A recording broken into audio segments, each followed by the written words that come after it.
Three people walk into a dealership on the same day. Same car, same price tag, $35,000. They all drive home that night. And 10 years later, one of them is sitting on a fully paid asset worth real money, and the other two are completely broke from a decision they thought was smart. Here is the part that will genuinely shake you. The one who looks the most financially responsible on day one ends up the most financially destroyed by year 10. And I'm going to show you exactly why that happens using real numbers that the dealership will never put on their whiteboard. If this is your first time here, hit subscribe right now, because David Marshall Finance is the channel where we cut through the noise and show you what money actually costs when nobody is watching. I am David, and today we are doing something that every American who has ever sat across from a finance manager at a car dealership needs to see. We are running the real numbers on 3 different ways to get into a car: leasing, financing, and paying cash. And we are going to follow 3 real people all the way from day 1 to year 10, because that is where the truth lives, not in the monthly payment, in the scoreboard. Let me introduce you to our 3 characters. First, we have Marcus. Marcus is 31 years old, works in marketing, has a good income, and he loves the idea of always driving something new. Marcus leases. His payment is $450 a month, and he walks out of that dealership feeling like he won. Next, we have Jordan. Jordan is 34, she is a project manager, and she sits down and negotiates a solid auto loan at a reasonable interest rate. Jordan finances. Her payment is $693 a month. She feels the hit every month, but she tells herself she is building towards something. And then we have Ray. Ray is 41, he has been saving for 3 years, and he writes a check. Ray pays cash, $35,000, done. He drives home and never makes another payment. Now here is what I want you to notice. If you showed these 3 people to the average American on the street and asked who made the smartest financial decision, most people would point at Marcus without hesitating. $450 a month, that is a steal. That is the cheapest payment. That must be the best deal. That is exactly what the dealership wants you to think. And that belief is going to cost Marcus something that will physically hurt you when you see the number. So let us slow this down and actually run the scoreboard. Year 1, Marcus is loving life.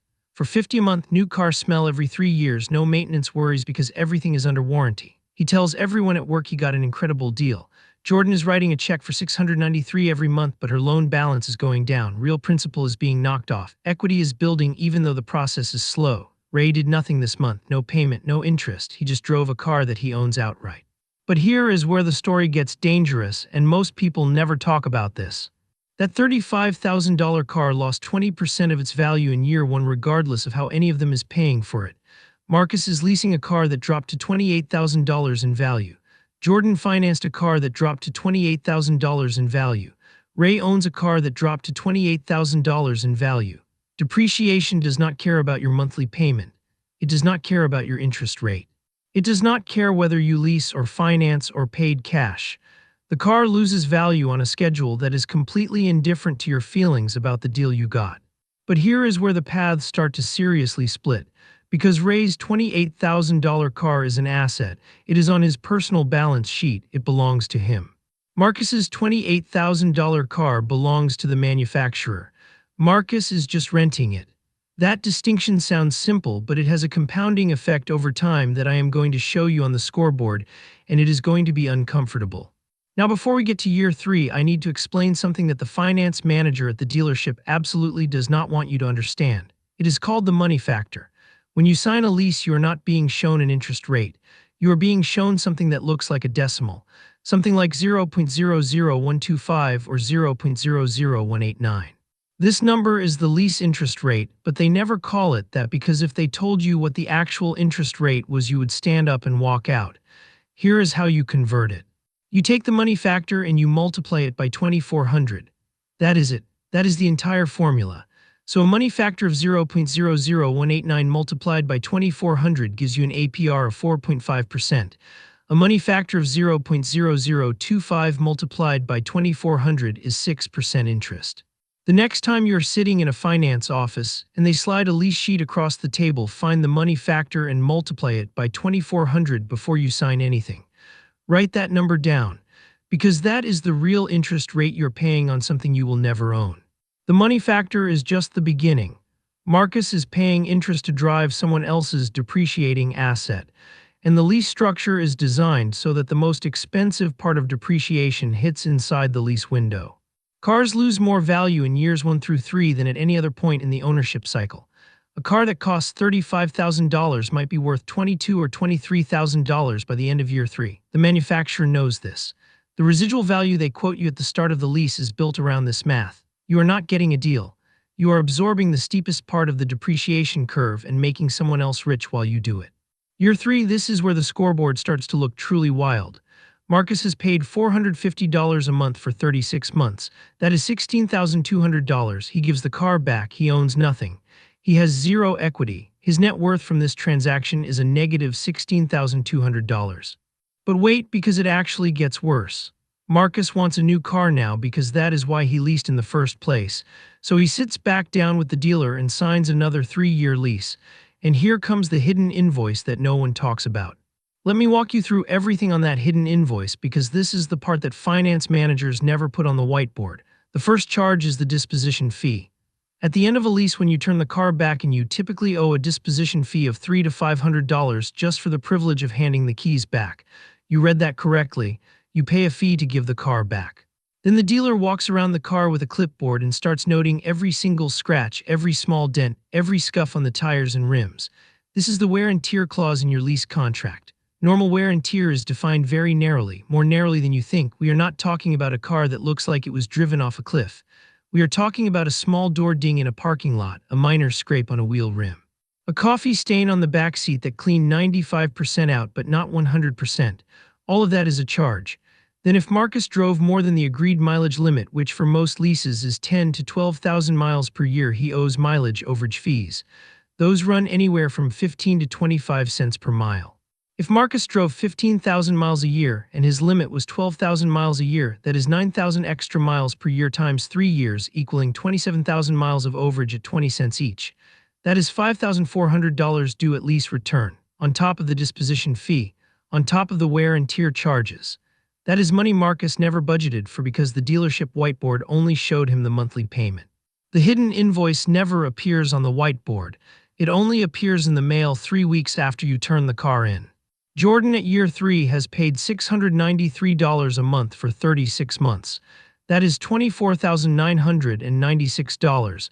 But here is what is completely different.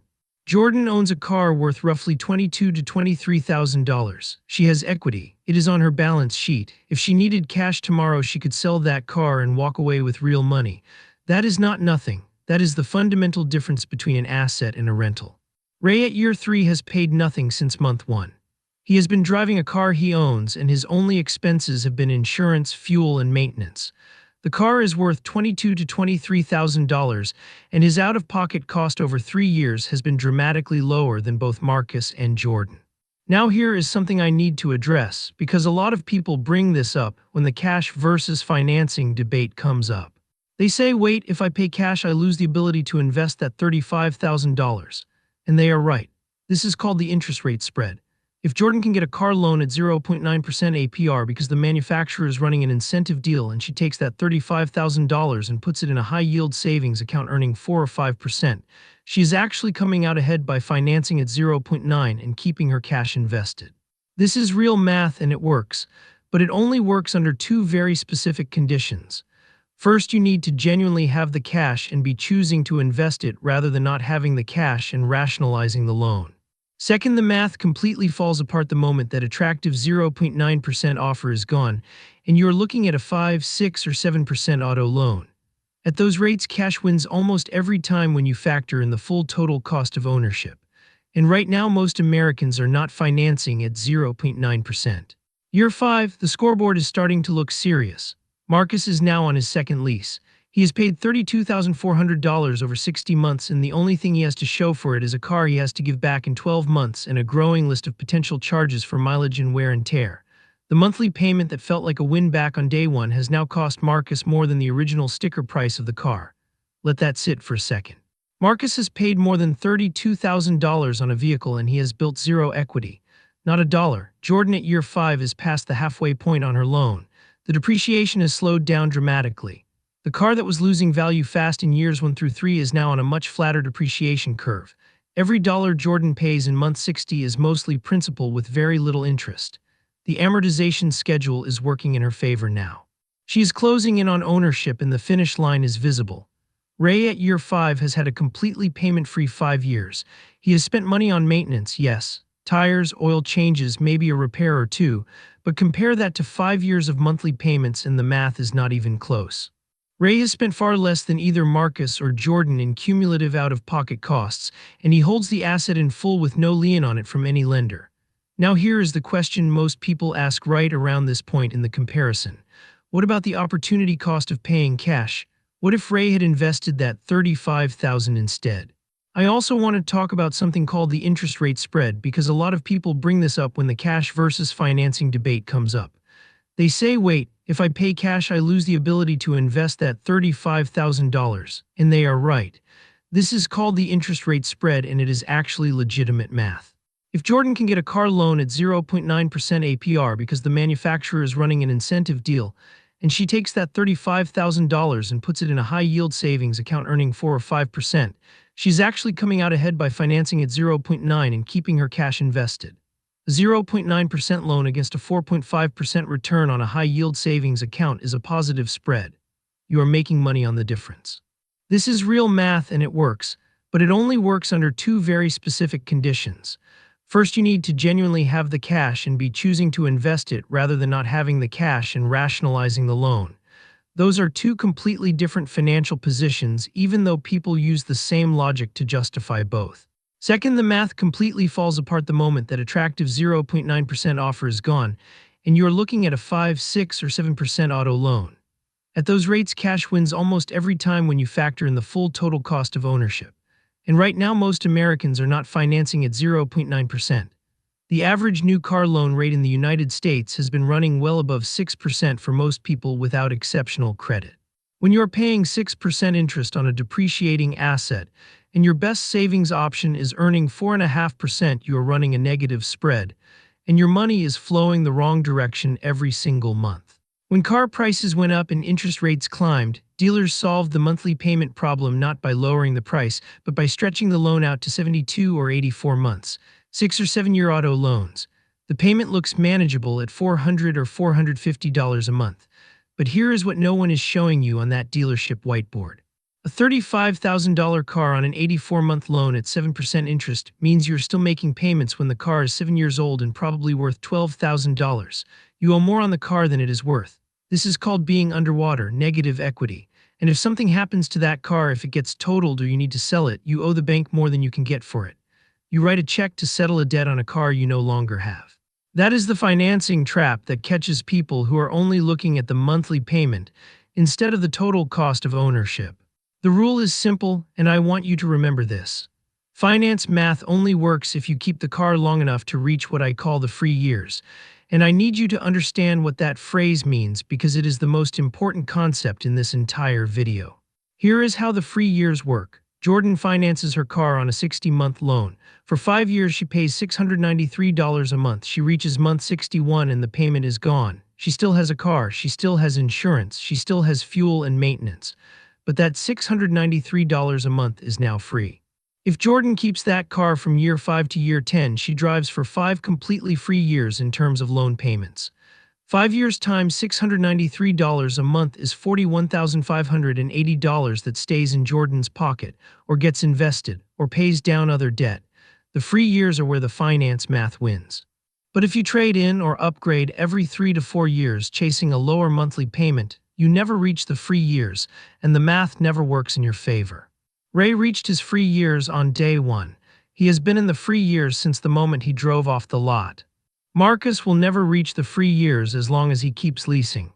He is on a perpetual payment cycle where the exit cost just resets every 36 months. Year 10, this is the scoreboard. This is the number that changes how you think about a car deal for the rest of your life. Marcus has been leasing continuously for 10 years. He has paid $450 a month for 120 months, which is $54,000 in base payments. But we add the disposition fees, the mileage, overage charges, and the wear and tear penalties from multiple lease cycles.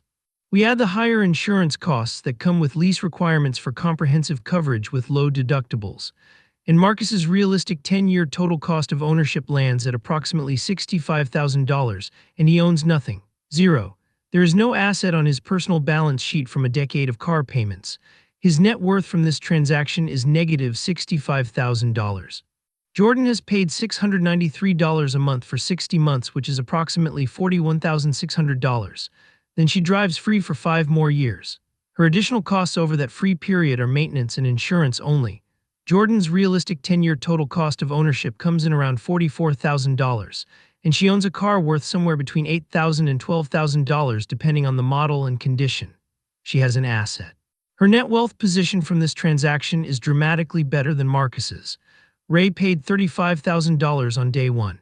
His 10-year cost is that initial payment plus 10 years of insurance, fuel, and maintenance, which in this comparison we apply equally to all three.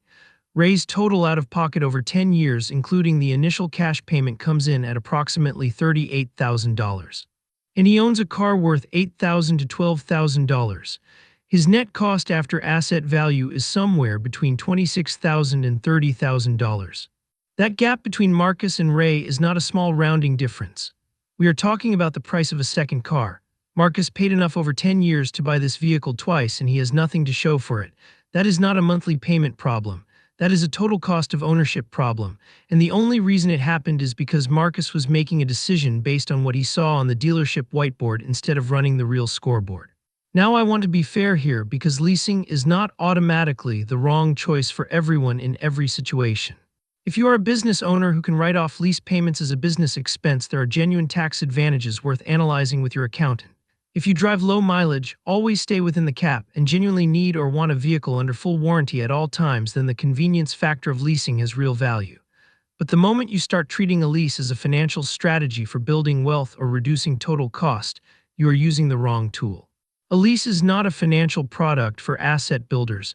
It is a consumption product. It is a detailed invoice for something that is losing value, and you are writing that invoice every single month. Here is what I want you to take away from the scoreboard. The monthly payment is not the cost. The monthly payment is how the dealership controls your decision-making. They are expert at this. They know that if they can get you focused on that one number, they can move every other variable and you will not notice. They can stretch the loan, they can increase the money factor, they can load the residual value in their favor, they can bury the disposition fee in paragraph 11 of a 40-page contract. None of that shows up on the whiteboard. Only the monthly payment shows up on the whiteboard. The total cost of ownership is the real number. It is every dollar you pay plus every dollar you lose to depreciation minus every dollar of asset value you recover at the end. That is the equation.